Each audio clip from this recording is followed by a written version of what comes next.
आइए आप सभी को स्वागत करते हैं आपके अपने चैनल शिक्षा स्टेशन पर, जहां पर 10th क्लास के मैथ और साइंस के संपूर्ण तैयारी जो है बिल्कुल फ्री में कराई जाती है। तो आइए उसी सेशन में आज हम लोग देखने वाले हैं दो चर वाले रैखिक समीकरण। तो दो चर वाले रैखिक समीकरण के हम लोग जो है संपूर्ण कॉन्सेप्ट और रिवीजन को जो है पूरे एक वीडियो में ही जो है खत्म कर देंगे, जिसके बाद जो है ऑब्जेक्टिव क्वेश्चन का जो है जो वीडियो आएगा उसमें पूरे चीज़ जो है इसमें के काम देगा।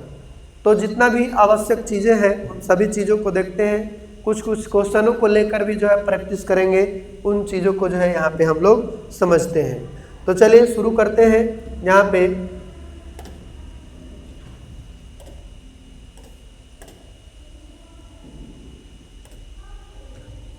तो यहाँ पे हम लोग शुरू करते हैं। आज का जो सवाल है, ये सवाल नहीं बल्कि कंसेप्ट है, पूरे एक रिवीजन दो चर वाला रैखिक समीकरण में।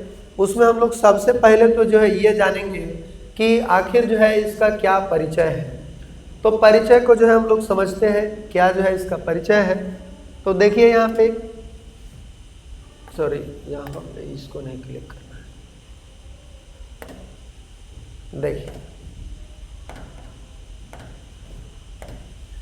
सबसे पहले समझेंगे हम लोग रैखिक समीकरण है क्या। ये रैखिक समीकरण क्या है, लीनियर इक्वेशन। तो कहता है कि वह समीकरण जिसमें चर की अधिकतम घात जो है कितना होती है, एक। इस सबसे पहले तो हम चर वाला बात को समझते हैं। तो चर कितना होता है, तो जो भी X Y Z A B C D ये सब जो होता है आर, ये सब को चर कहते हैं।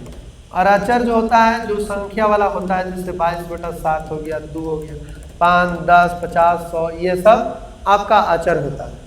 तो इस तरह से चर एवं अचर को हमने पहचाना। अब कहता है कि अगर कोई चर जैसे xy + t, ये चर लिखा हुआ है, तो चर के योगफल लिखा हुआ है, तो इस सब का पावर देखो तो कितना है, 1 है।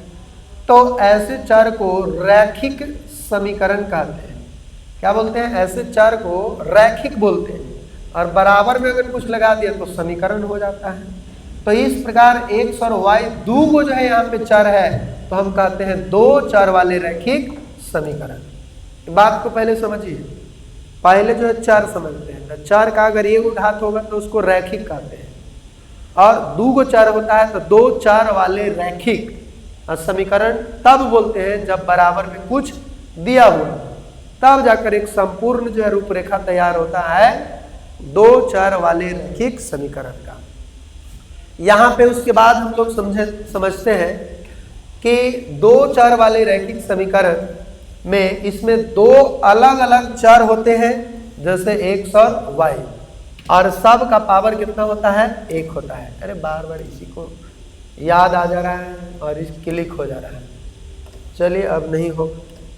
अब यहाँ पे देखते हैं इसका मानक रूप। इसका मानक रूप देखिए, दो चर वाले का मानक रूप।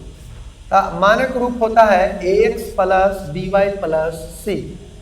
ये उसका जो है मानक रूप है, मतलब स्टैंडर्ड रूप। इसी के अकॉर्डिंग रहेगा, जैसे a और b के और c के जगह पे अलग अलग चीज रह सकता है। इसमें a b c जो है ये तीनों ≠ 0 होना चाहिए। अब देखिए यहाँ पे, जैसे इसको हम बना दें 3x + 5y + 8 = 0, तो ये आपका दो चर वाला रैखिक समीकरण हो गया।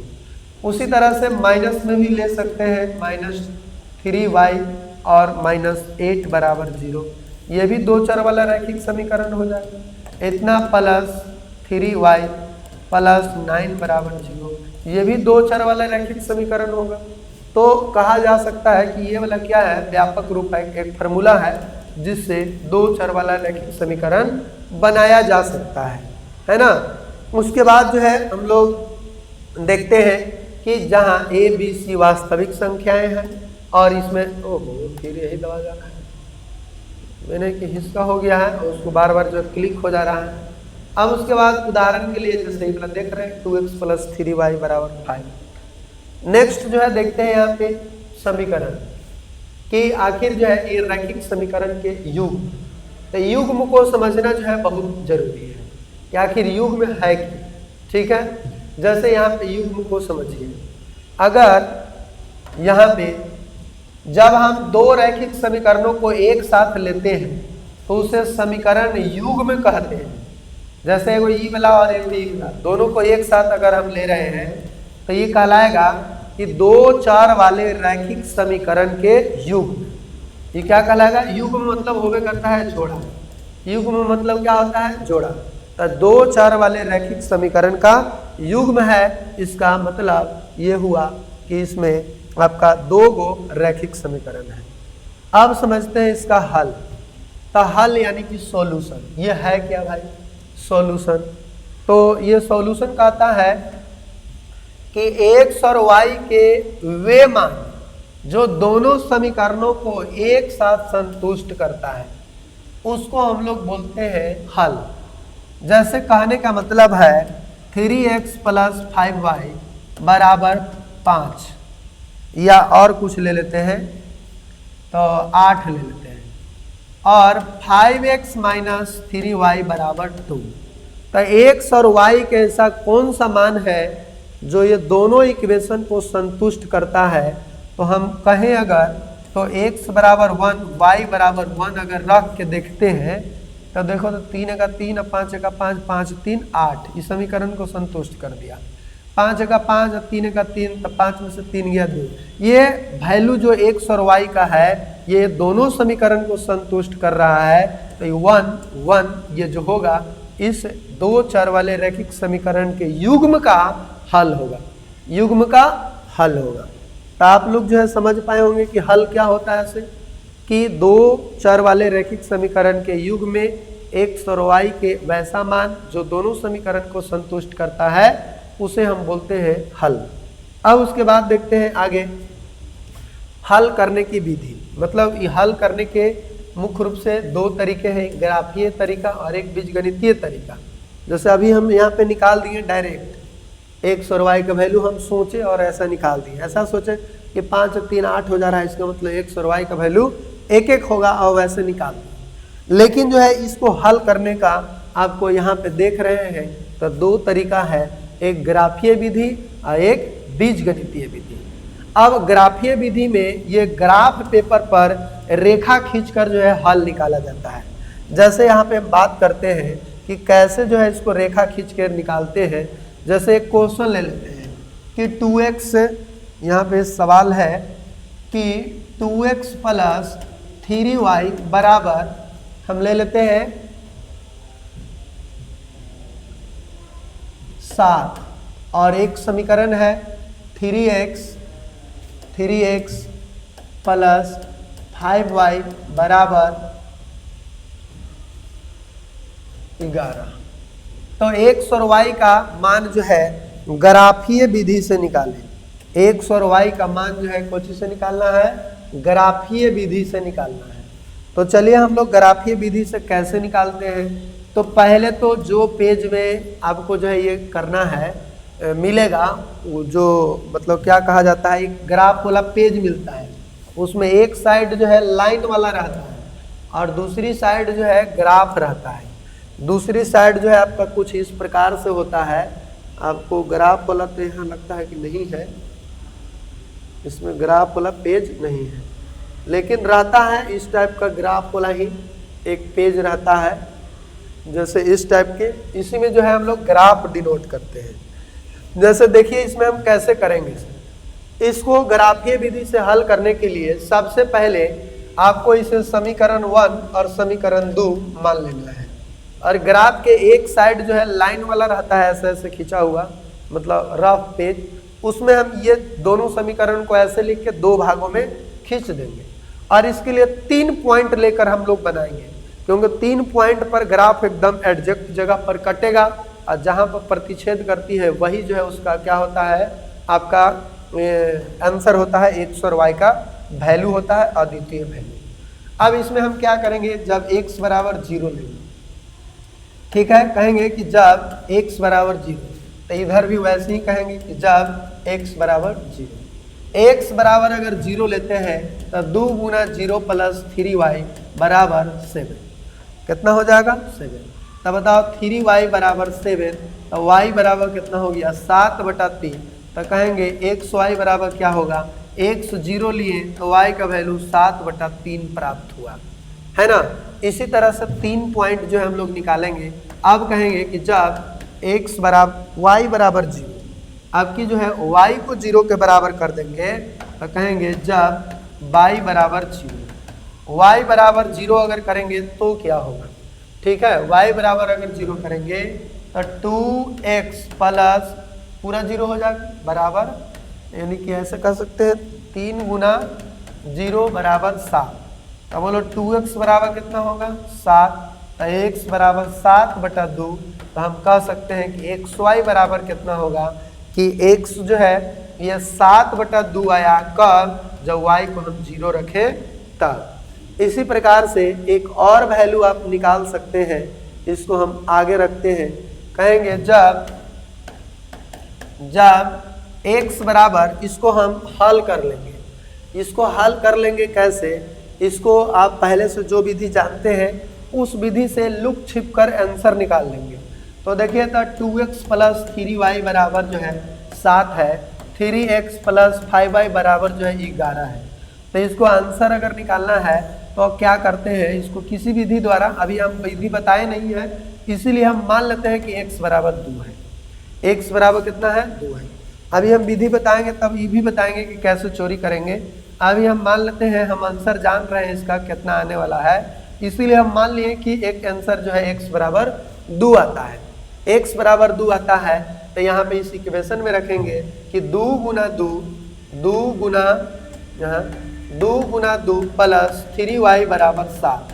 तो 3y बराबर 7 माइनस 4, तो 3y बराबर कितना हो गया 3 और y बराबर आ गया 1, यानी xy बराबर कितना आया, x के जगह 2 रखें तो y के जगह 1 आ गया। अब देखिए उसके बाद जो है इधर भी वैसे ही करेंगे जैसे कि उधर की। x बराबर 0 तो 3 गुना 0 प्लस 5y बराबर 11, तो 5y बराबर कितना हो जाएगा 11, तो y बराबर 11/5, यानी xy बराबर क्या हो गया 0 लिए तो 11/5 प्राप्त हुआ।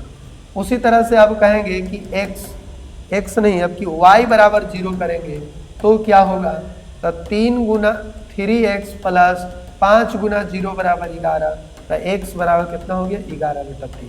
तो xy बराबर कितना हो गया 11/3, कब होगा, जब y का वैल्यू 0 होगा तब होगा। इसी तरह से अब कहेंगे अंत वाला पॉइंट जो है फिर से सेम होगा, जब x बराबर 2 रखेंगे तो y का वैल्यू जो है 1 आ जाएगा। यानी कि अगला तीसरा जो पॉइंट आया x बराबर 2 y बराबर 1 आया। इस तरह से अब हमको ओवरऑल कितना हो गया, हमारे पास 3 पॉइंट हो गया। इधर भी जो है ऐसे घेर लेंगे और इसको 2 भाग में बंटवारा करके इधर x और y का वैल्यू, यहाँ x और y का वैल्यू। शुरुआत बार में x y का वैल्यू क्या आया था 0 और 7/3, 0 और 7/3। तो कहेंगे कि 0 तो ये वाला 7/3 आया था, ये वाला कितना आया था तो 7/2 आया, तो ये वाला 0 आया, फिर 2 आया, फिर 1 आया। इसका जो है कितना आया, इसके लिए भी बना लेते हैं इसी तरह से घर, ये x का, ये y का, ये xy। अब देखिए तो x बराबर 0 रखे तो y का वैल्यू कितना आया 11/5। y का वैल्यू अगर 0 आया तो x का वैल्यू कितना आ गया, x का वैल्यू आ गया 0, सॉरी y बराबर 0 रखे तो बताओ x का वैल्यू 11/3 आ गया, फिर 2 रखे तो 1 आ गया। अब इतना वैल्यू निकाल लेंगे ग्राफीय विधि से हल करने के लिए। इतना करने के बाद ग्राफ वाला पेज में जाएंगे और सबसे पहले एक सीधा साधा जो है ग्राफ करेंगे। ये ग्राफ हो गया आपका, ठीक है। ये आपका जो है हम इस तरह से ग्राफ कर रहे हैं। इधर से एक और लाइन ले लेते हैं, ये सीधे लाइन जो है पार दे रहे हैं। इसमें कहीं एक लाइन ले रहे हैं ऐसा, ये लाइन भी नहीं, ठीक है। और इसको जो है हम ऐसे दिखा दिए। अब ये जो ग्राफ हुआ इसको जो है हम इधर में कहेंगे कि 1 है, ये 2 है, ये 3 है, ये 4 है, ये 5 है, ये 6 है, ये 7 है, ये 8 है। इधर में जो है माइनस मिलेंगे कि -1 है, -2 है, -3 है, -4 है, -5 है, -6 है, कितना वो ले सकते हैं आपकी इच्छा के अनुसार। इधर में ले लेंगे 1 है, 2, 3, 4 और 5। नीचे में लेंगे माइनस में -1, -2, -3, -4 और -5। अब देखिए इतना चीज जो है बनाने के बाद इसका नाम दे देंगे, ये एक्स एक्सिस है, ठीक है, ये एक्स एक्सिस, और ये वाला एक्स डैश है, ये वाला वाई है पॉजिटिव वाला, और ये निगेटिव है वाई डैश। इतना करने के बाद बारी बारी से पॉइंट से यहाँ पे हम ग्राफ जो है पारेंगे। जैसे एक पॉइंट 0 लिए तो y का वैल्यू 7/3 आया, तो x का वैल्यू 0 है, तो 0 है मतलब इस लाइन पर y का वैल्यू कितना है 7/3। 7/3 का दशमलव रूप क्या होता है, तो आपका आ जाएगा 3 दूनी 6 यानी कि 2.3। तो 2.3 y पर होगा, तो कहाँ होगा 2.3, यहाँ पे होगा, 2 है और 2.3 यानी थोड़ा सा आगे, तो इसमें 0 और 2.3 इतना जो है लिख देंगे। फिर अगला पॉइंट कौन सी था, 7/2 और 0, तो 7/2 मतलब 3.5 और y का वैल्यू 0, तो 3.5 यहाँ पे आएगा, तो यहाँ पे लिखेंगे कि 7/3 और 0, ये आ गया। तीसरा पॉइंट जो था कि 2 और 1, x का वैल्यू 2 तो y का वैल्यू 1, तो x का वैल्यू 2 मतलब ये हो गया और y का वैल्यू 1 मतलब ये हो गया, और दोनों ही जहाँ पर मिलेगा वो वाला पॉइंट को बोलेंगे 2 और 1। और यहाँ से एक लाइन जो है गुजारेंगे, एक लाइन इस तरह से देखिए, तो एकदम सीधा जो है लाइन आएगा ऐसे। ये थोड़ा सा जो है यहाँ पे गड़बड़ हो गया, इसको जो है ऐसे हो,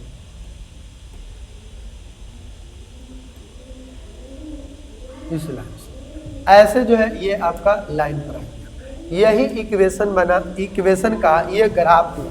कि कौन सा इक्वेशन का ग्राफ हुआ, तो ये पहला इक्वेशन का, किसका 2x + 3y = 7, तो इस पर लिख देंगे 2x + 3y = 7, इतना लिख देंगे। दूसरा इक्वेशन का ग्राफ जो हम पाएंगे, दूसरा इक्वेशन है 3x + 5y, इसके लिए भी 3 पॉइंट, एक 0 और 11/5, तो 0 और 11/5, तो देखिए 0 x का वैल्यू, y का वैल्यू 11/5, तो 11/5 कितना आएगा, 11/5 का मतलब होता है 2 मतलब वही कितना हो जाएगा 2.2, तो 2.2 जो है लगभग जो है इसी के आसपास जो आएगा, तो यहाँ पे हम मान लेते हैं। लेकिन जो है यहाँ पे देखिए ये 0 और 11/5 y का वैल्यू है, 5 दूनी 10, 5 दूनी 10 के दशमलव में कन्वर्ट कर दे रहे हैं 0, 2.1 बचा, 5 दूनी 10 और फिर 5 का 20, ठीक है, यानी कि 1 बचेगा तो 10, तो 5 दूनी 10 और 1 बच जाएगा तो फिर 5 दूनी 10, यानी 2 आते रहेगा, ठीक है, 2.22, तो 2.22 आते रहेगा, मतलब इससे तो हल्का सा नीचे, इससे हल्का सा नीचे आएगा यहाँ पे 0 और 2.22, ठीक है, यहाँ पे हम दिखाए हैं 2.2 को।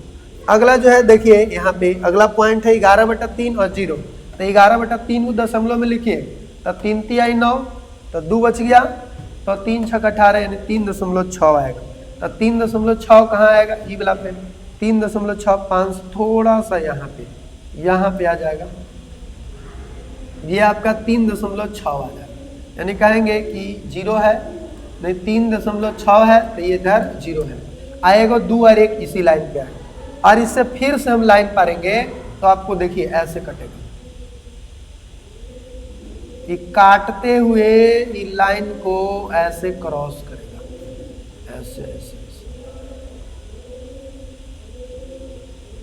ऐसे, इसको जो है काटते हुए जो है क्रॉस करेगा।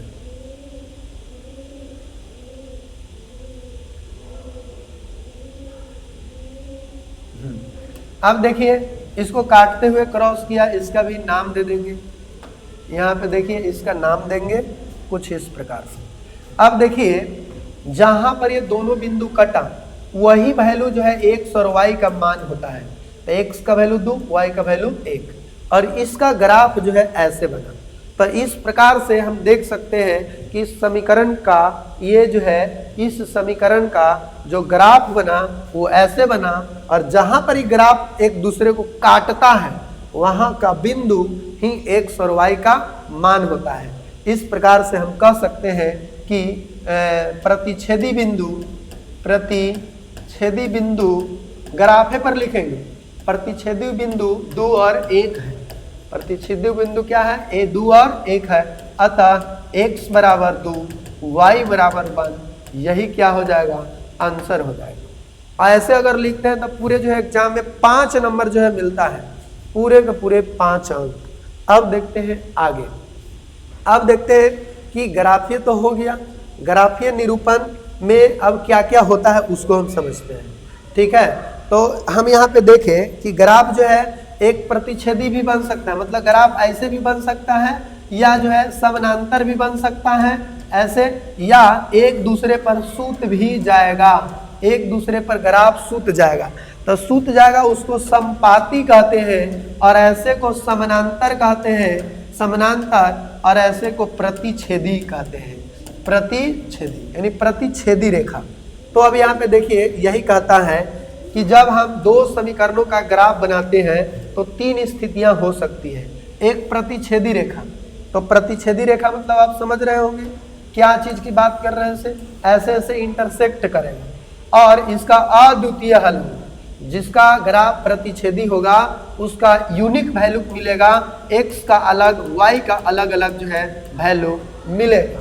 लेकिन समानांतर रेखा रहे, पैरेलल लाइन बन जाए, यानी ऐसे बन जाए अगर ग्राफ है, अगर ग्राफ ऐसे रेखाएं कभी नहीं काटती है और इसका कोई हल नहीं होता है, किसी भी प्रकार का x और y का वैल्यू जो है नहीं निकाल सकते हैं।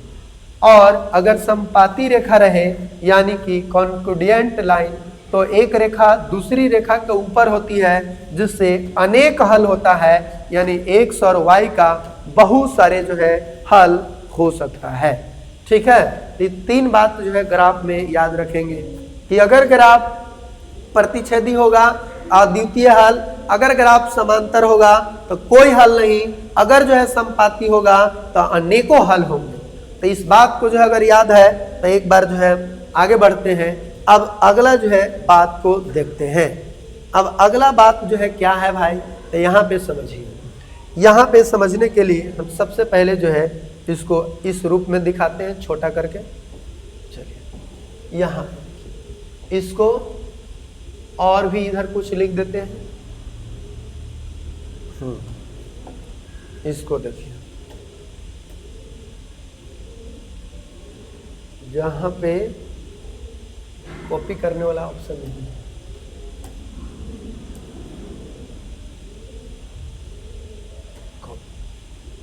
अब यहाँ पे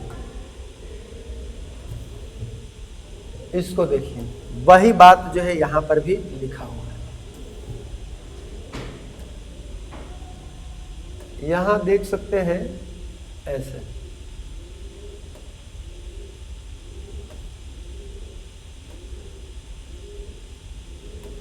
और इसको थोड़ा छोटा करना पड़ेगा।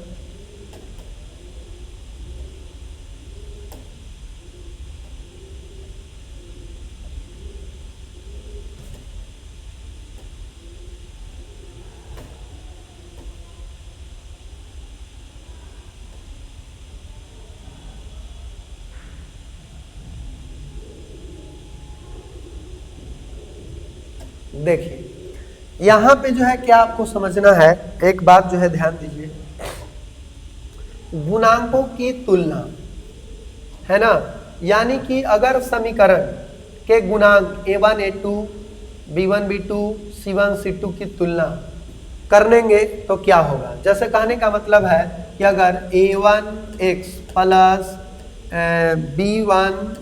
b1y प्लस c1 बराबर 0, a2x plus b2y plus c2 बराबर 0, ऐसे यहाँ पे समीकरण है। इसके गुणांक जो देख रहे हैं a1 a2 b1 b2 c1 c2, इसको जो है तुलना कैसे करते हैं, इसका शर्त देखिए।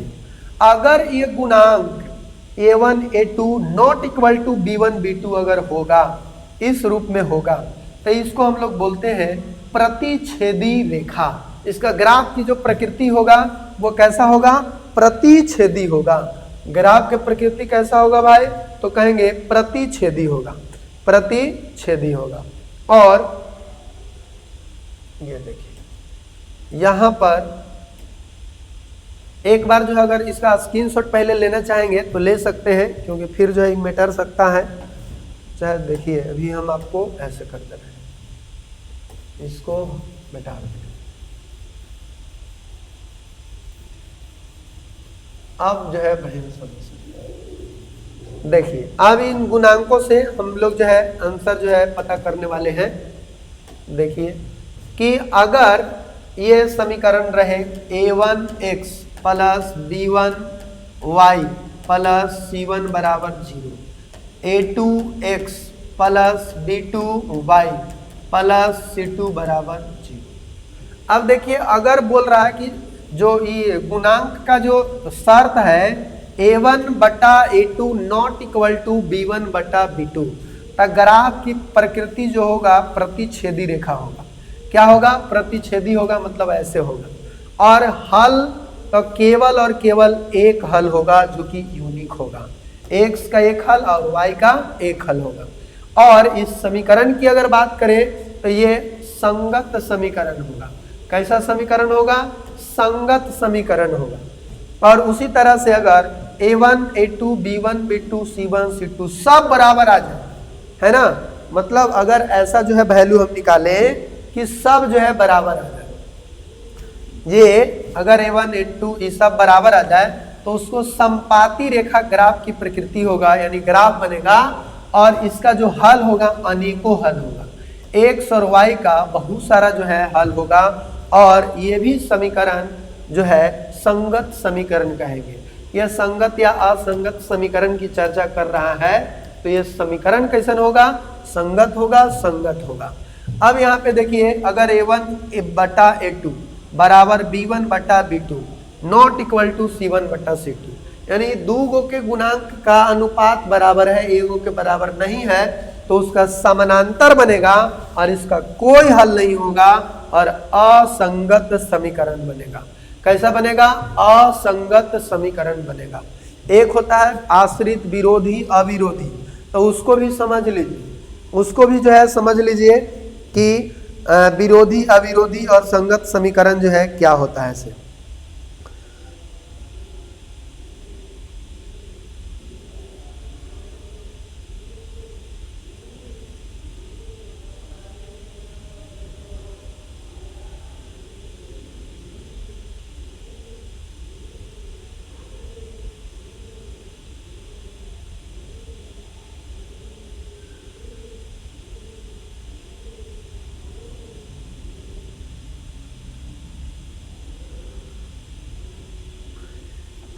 तो देखिए पहला बात तो जो है इतना हम लोग जो है समझे, क्या समझे कि अगर इसका गुणांक a1 बट्टा a2 not equal to b1 बट्टा b2 रहे तो ग्राफ जो है कैसे होगा? प्रतिच्छेदी होगा और इसका केवल और केवल एक हल होगा। वही अगर बात करें तो समीकरण कैसा होगा? तो संगत समीकरण होगा। वही अगर कहता है कि सब बराबर हो जाए गुणांक, यानी चर पद का और y का गुणांक x का गुणांक, तो उसको संपाती होगा। संपाती का मतलब होता है एक दूसरे पर जो है चढ़ा हुआ रहेगा, इसका मतलब एक दूसरे को क्रॉस जो है काटेगा, और इसका मतलब होता है कि कभी भी एक दूसरे को काट नहीं सकता है। तो ऐसा स्थिति बनेगा तो अनेक हल, ऐसा स्थिति बनेगा तो कोई हल नहीं, और ऐसा स्थिति में संगत समीकरण होगा और इसमें जो है असंगत समीकरण होगा। यानी कि हम ये देखें कि संगत और असंगत कैसे जो है हम पहचान सकते हैं। तो देखिए तो यहाँ पर जो है अगर एक विरोधी अविरोधी ऐसे भी होता है, तो अगर जो है शुरुए बार में अगर बराबर ना है, मतलब ऐसा कंडीशन है, तो इसको अविरोधी कहते हैं। ऐसा समीकरण है तो इसको क्या बोलते हैं? अविरोधी। ऐसा है तो कहेंगे सब एक दूसरे पर आश्रित है, इसीलिए बेचारा बराबर है, तो आश्रित समीकरण। और ऐसा रहेगा तो कहेंगे ये तो आश्रित है लेकिन ये विरोध करता है तो विरोधी है, विरोध करता है तो विरोधी है। तो इस प्रकार से हम लोग यहाँ पे देखें कि इन सभी चीज़ों के बारे में। फिर फिर से एक बार जो हम रिवीजन कर ले रहे हैं विरोधी अविरोधी के, ये शुरुए बार में जो है रोक रहा है, विरोध कर रहा है, तो हम कहेंगे कि अविरोधी है।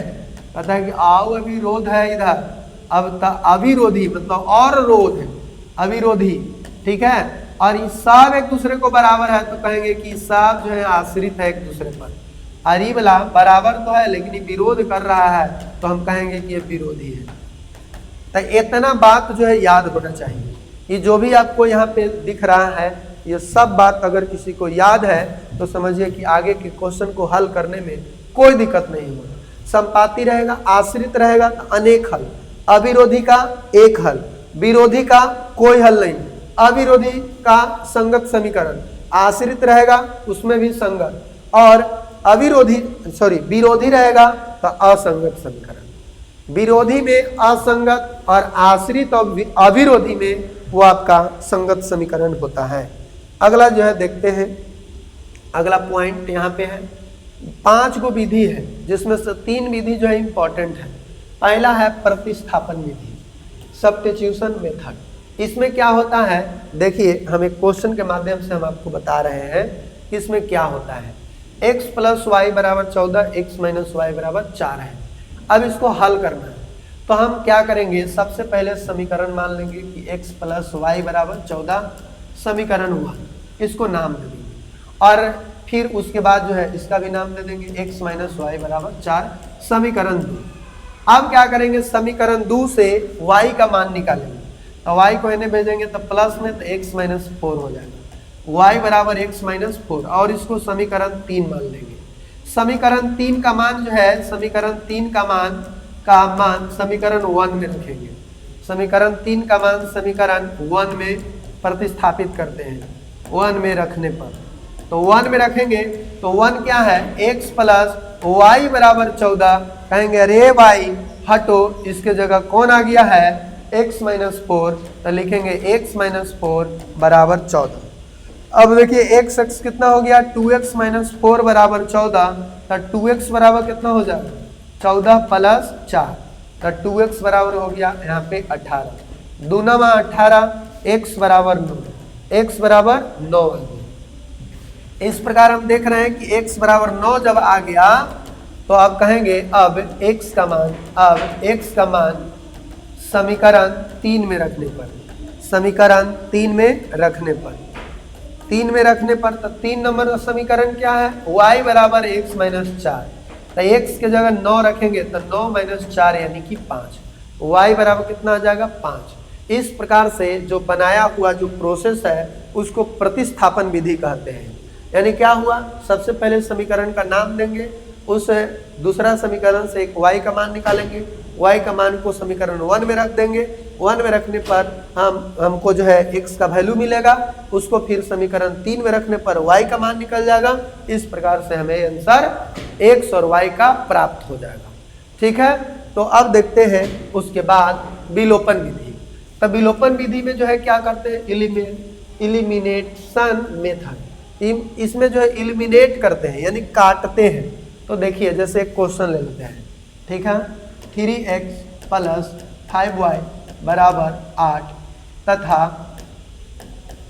8x - 3y = 5, ठीक है, ये 5 हो गया। तो x और y का वैल्यू जो है पूछा जा रहा है। अब इसमें हम क्या करेंगे, सबसे पहले जो है इसका नाम दे दो, 3x + 5y = 8, 8x - 3y = 5, समीकरण 1 समीकरण 2 नाम दे दिए। नाम देने के बाद क्या करेंगे, इसमें जो है y के गुणांक को बराबर करते हैं। आप चाहे तो x के गुणांक को भी बराबर कर सकते हैं, लेकिन हम जो बता रहे हैं वो चीज़ आप करें जो है आपको आगे चल के काम देगा। ठीक है, ऐसे इसको भी कर सकते हैं बराबर, लेकिन हम कह रहे हैं कि y के गुणांक को बराबर करो। तो इसमें 5 और 3 है, तब बराबर करने के लिए एलसीएम निकालते हैं। तो बताओ 5 और 3 का एलसीएम कितना हो जाएगा, 15 हो जाएगा। तो इसमें 3 से गुना करना पड़ेगा, इसमें 5 से गुना करना पड़ेगा।